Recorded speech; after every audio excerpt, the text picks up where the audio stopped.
We continue our exploration of the birds that call Africa home. The incredible variety of bird species on the continent is beyond description. It's so diverse, vibrant, and impressive in its sheer numbers.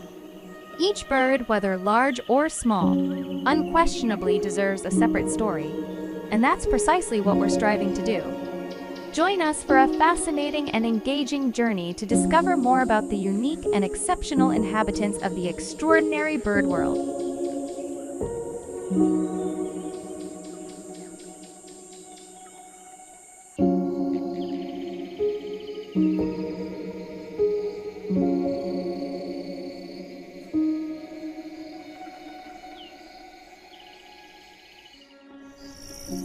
Spotted eagle owl, also known as African eagle owl, a medium-sized owl species, is one of the representatives among the smallest in the owl family. It measures 17 inches in length and weighs from 16 to 32 ounces. The wingspan is quite large, reaching almost 1.5 meters. The facial disc of the owl ranges from dirty white to pale ochre. The bird is characterized by expressive ear tufts, somewhat resembling small horns. The upper part of the body is dark brown, and the lower part is dirty white with brown stripes. The spotted eagle owl is the most common owl species found in southern Africa.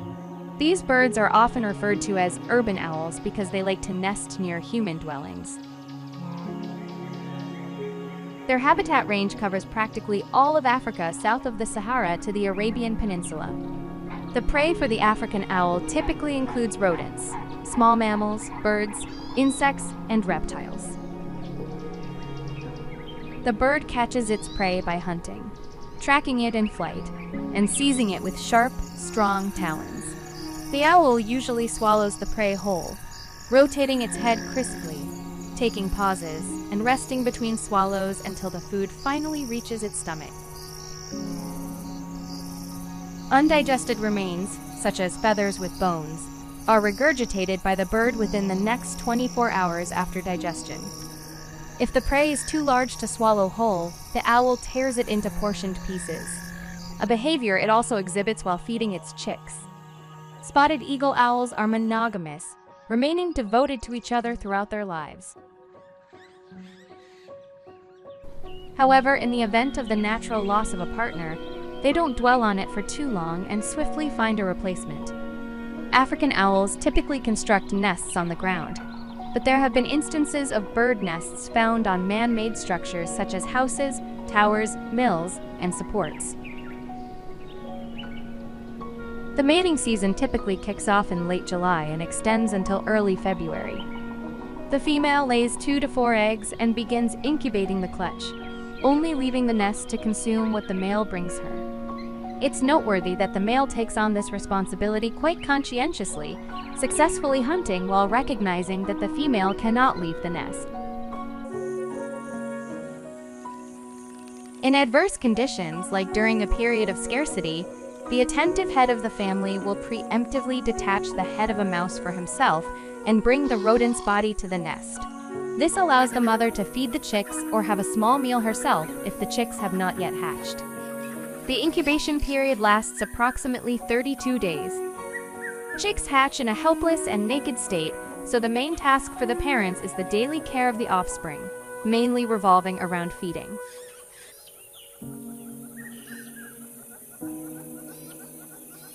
The owlets begin to venture out of the nest at around 5 weeks old, crawling and playing on the ground for about 10 days before they can independently take flight. During this period, they learn fundamental life skills by imitating hunting and capturing smaller prey, such as insects. The parents continue to feed the young owls, bringing in twice as much prey. Owlets don't show a lack of appetite. They emit a persistent, hoarse sound when very hungry.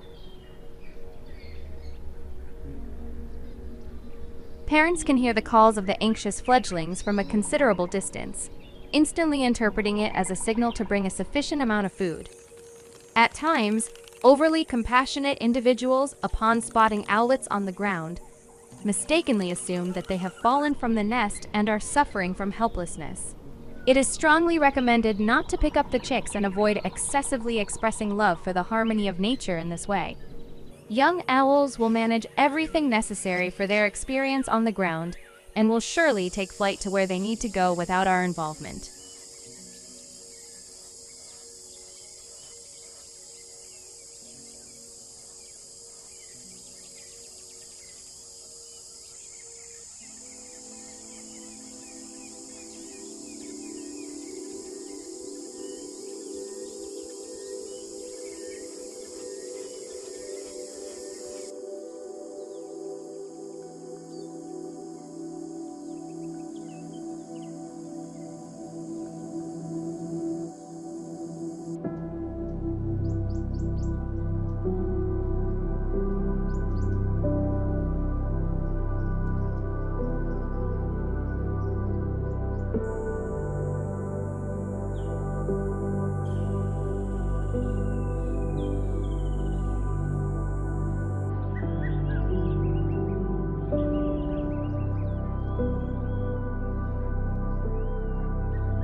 The social weaver bird is surprisingly unassuming. Its coloring appears subdued, resembling ubiquitous village sparrows, similarly grayish and unremarkable. The male has an upper body of gray-brown, a black throat, and a light sandy-colored belly. This species got its name because weavers live in numerous colonies throughout the calendar year. Yes, the common social weaver is fascinating due to its incredibly large colonial nesting. Moreover, these birds are top-notch builders, as their collective nests are a pile of carefully assembled grass, piled on the branches of thorny trees in the form of a huge umbrella. The top of this architectural masterpiece is even and smooth, while its lower layer is perforated with numerous holes leading to internal living mazes.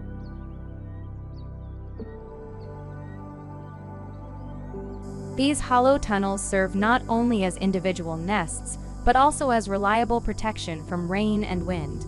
The nest complexes of the weavers are neatly constructed and show great craftsmanship.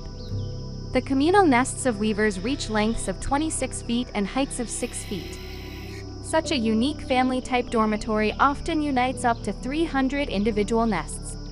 They serve reliably for several years and are constantly repaired by their small inhabitants.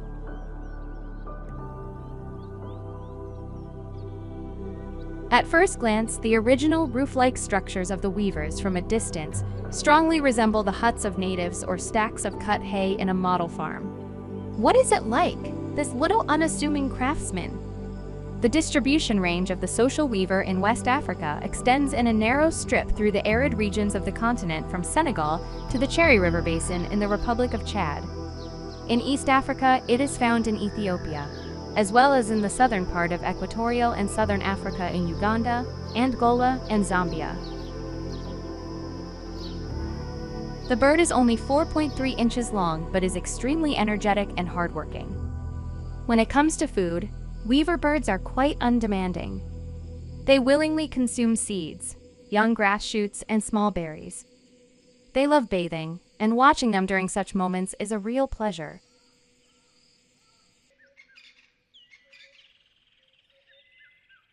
Male weaver birds are very industrious, and the responsibility of nest construction is entrusted to them in the bird colony.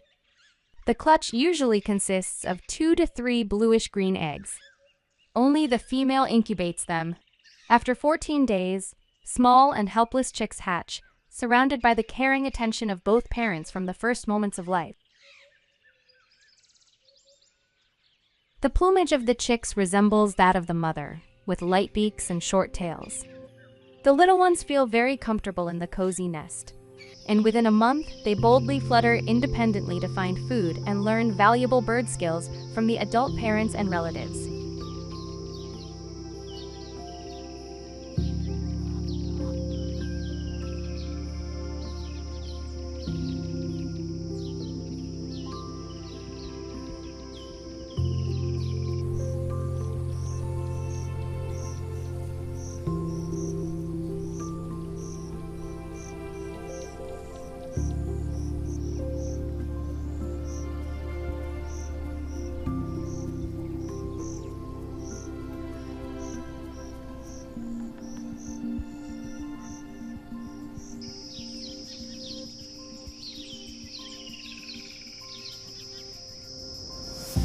The southern yellow-billed hornbill is a bird native to southern Africa.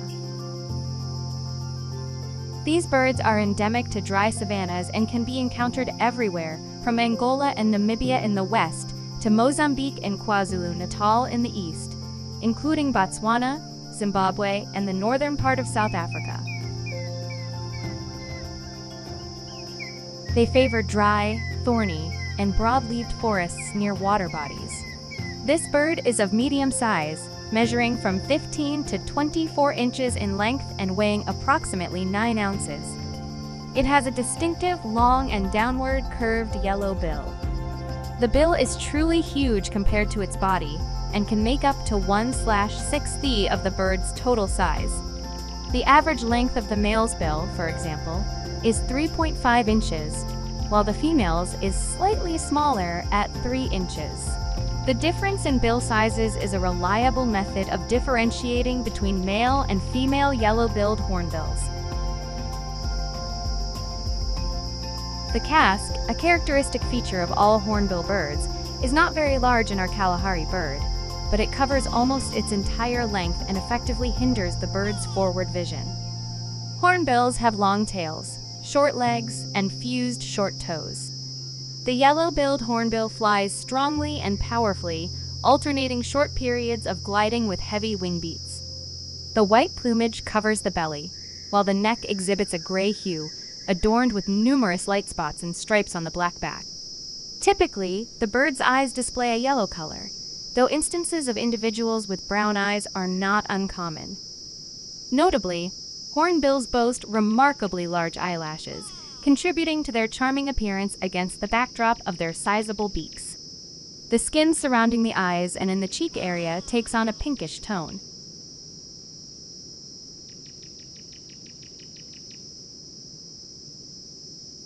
Southern yellow-billed hornbills are most active during the day. Come nighttime, they perch high in trees to avoid any potential hazards, presumably feeling more secure in elevated positions. Hornbills are generally solitary creatures, with sightings of females typically occurring only during the mating season. When it comes to feeding, the southern yellow-billed hornbill employs a method of digging in the ground to locate prey. However, it refrains from deep excavation. Fortunately, it possesses the means to avoid such endeavors. Instead, it rummages through piles of twigs, decomposing leaves, or even discarded refuse to find sustenance. Interestingly, the hornbill exhibits a playful hopping behavior when in pursuit of insects or other agile prey.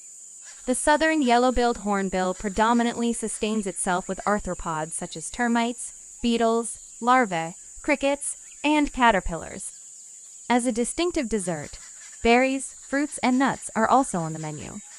The bird adeptly deploys its beak as a pair of tongs, seizing food with the tips and then propelling it into the throat. The short, thick tongue aids in the swallowing process, while the serrated internal cutting edges of the beak facilitate grinding. The breeding season for yellow-billed hornbills commences with the onset of the first autumn rain. After mutual courtship concludes, the male and female form a lasting pair. Nest construction becomes a crucial task for them, involving the placement of bark, leaves, and dry grass into natural cavities in trees, rocks, or earthen banks. This is where the most intriguing part begins. Settling down to incubate the clutch, the female seals herself entirely inside the nest. The only opening left is a vertical slit from top to bottom. Through this gap, the male passes food using his beak. The chicks are born naked with pink skin. Both the chicks and their mother are cared for by the attentive father. Before the compulsory maternal imprisonment, the female simultaneously sheds all her tail and flight feathers. When the chicks are halfway grown, the female breaks free from the nest. Surprisingly, the chicks independently rebuild the broken wall through which their mother flew to freedom. Well, the chicks grow up. They too will break the nest fortress with their beaks, gladly leaving the suffocating confines and boldly embarking on independent lives.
The Cape Turtle Dove, also known as the ring-necked dove or half-collared dove, was initially described by the Swedish zoologist and physician Carl Jacob Sundeval in 1857. Belonging to the group of larger pigeons and doves, the Cape Turtle Dove has 6 subspecies distinguished by feather shades with a distinctive black patch of feathers on the nape.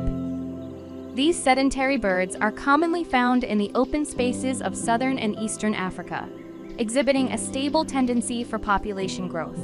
Adult Cape Turtle Doves, with male slightly stockier and larger, measure between 10 and 10.6 inches in length and weigh up to 7 ounces.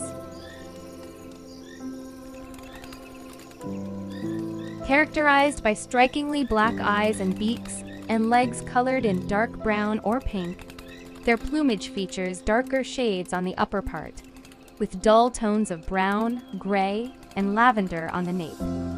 A black stripe of feathers is distinctly positioned on the lower part of the neck, while the plumage appears paler in the lower body, with hints of pinkish lavender transitioning to pale colors on the abdomen and undertail. Turtle doves have white speckles on their wings and gray tail feathers with white tips, creating a beautiful pattern and making them very attractive during flight. Feeding on seeds, fleshy, succulent leaves, a low nectar, fallen fruits, and berries, Cape turtle doves diversify their dietary preferences with insects, earthworms, termites, and weevils. They usually forage alone or in pairs, occasionally gathering in large flocks around abundant food and water sources. In flocks, they become noisy, continuously producing throaty sounds throughout the day and sometimes at night, creating the impression that the doves are uttering extremely comprehensible onomatoic calls, as if saying "work harder" in the morning and drink lager" in the evening. Given the opportunity, friends, listen carefully to confirm this. The Cape Turtle Dove is a territorial and monogamous bird. Before breeding, males and females engage in courtship rituals. The Cape Turtle Dove follows the groom, puffing up its feathers, spreading its plumage, and affectionately cooing bird words. When her affection pleases the male, a pair is formed. Subsequently, the new bird family begins nest building, which takes 2 to 3 days to gather materials. The male carefully collects leaves, twigs, and dry grass, and then delivers this construction treasure to the nesting site.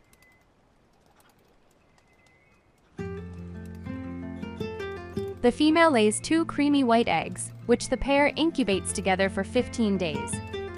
Interestingly, the male takes on this duty during the day, while the female performs these responsibilities at night.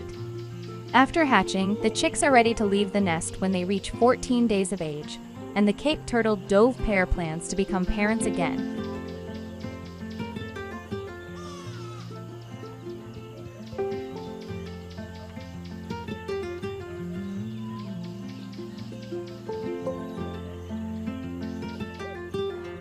The avian world of the African continent is incomplete without ostriches.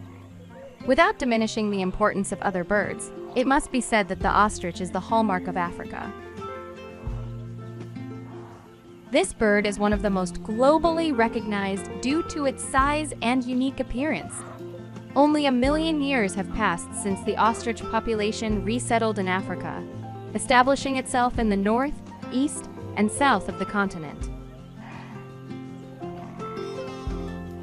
Human understanding of the value of ostriches and respect for them as representatives of wild nature have ancient written records dating back approximately 7,500 years. The ostrich is the largest among contemporary birds. Moreover, it is so strong that it can carry a rider. The bird is flightless, and there are grounds to believe that its ancestors were also unable to fly. However, wise nature compensated for the ostrich's inability to fly by providing it with very strong legs enabling it to run faster than any other bird. If the ostrich faces serious danger, it can reach speeds of up to 43.5 miles per hour. Ostriches have a long neck and a small head. The bird's beak is quite soft, straight and flat, with a peculiar horn-like claw on the upper beak. The eyes are of considerable size with thick, long lashes located only on the upper eyelids. The external ear openings are very noticeable on the head due to sparse feathers, resembling small, neat ears in shape. Ostriches have a pair of large toes on their legs, one of which ends in a peculiar horn-like hoof on which they rely when running. The birds have fluffy, curly, and quite lush plumage. Feathers grow evenly over the entire body surface, and they completely lack apteria. There is no plumage on the head and neck. The ostrich's chest is bare and has a fleshy area, or the so-called breast callus, which serves as a support for the bird when lying down. The plumage color of the adult male is black, and its tail and wings are white. Females are noticeably smaller than males and are characterized by a monotonous, dull color predominated by grayish-brown shades.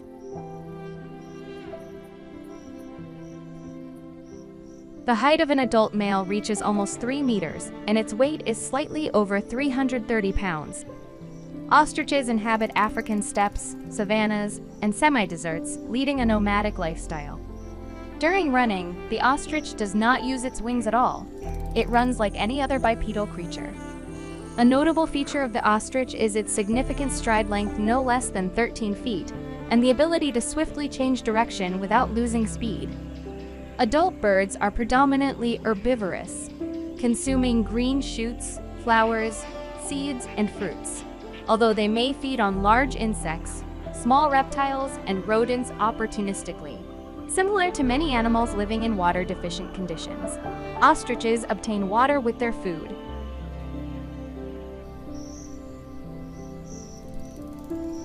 However, when open water bodies are available, they actively drink and willingly bathe. Ostriches are highly social birds. They form groups of up to 150 individuals, although family groups of 3-5 birds consisting of one male and several females are more common. The male, together with the dominant female of his choice, builds the nest and lays a clutch of 15-20 eggs. Females lay eggs gradually, 2 or 3 every 2 days. Ostrich eggs are the largest among contemporary birds. Their size can reach 8 inches, and they weigh a whopping 4 pounds. For comparison, the volume of an ostrich egg equals the volume of 20-25 chicken eggs.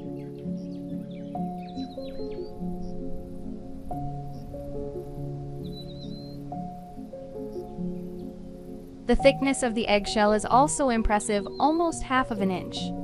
The yolk of the egg is the largest cell by size. The incubation period for the clutch is 35-45 days. The dominant female incubates the eggs during the day, and the male takes over at night.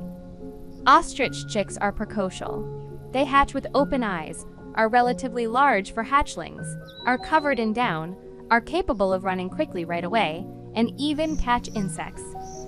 Surprisingly, the chicks grow very rapidly, adding a remarkable 12 inches in height within a month.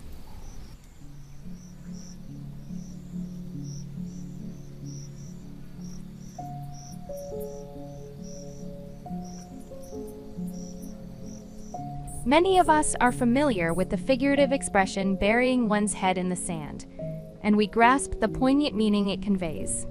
Let's clarify that its origin has no connection to the behavior of ostriches.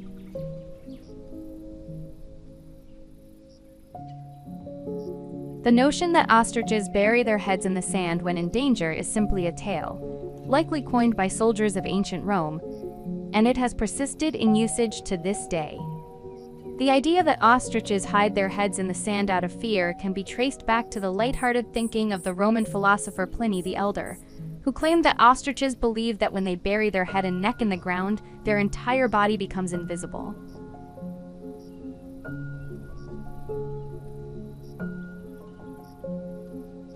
Since then, the metaphorical expression burying one's head in the sand has become part of our language. In reality, ostriches do not exhibit this behavior.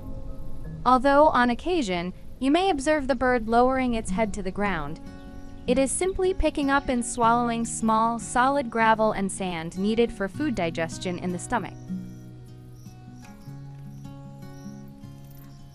This myth gave rise to the expression, pointing to a person's incorrect approach to a problem when it arises.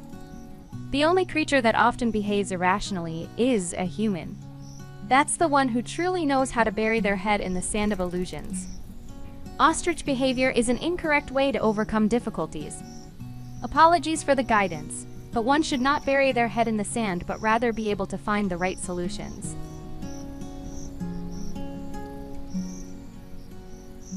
A brief economic characteristic of ostriches also deserves a few words. Ostriches can provide several types of products: leather, eggs, meat, byproducts, eggshells, fat, and feathers, which is why ostrich farms have gained significant popularity worldwide. Any producer of elegant footwear will tell you that shoes made from ostrich leather are the best. Maybe so. To each their own. Yet today, many impoverished inhabitants of the African continent often drink water from a bowl made from an ostrich eggshell.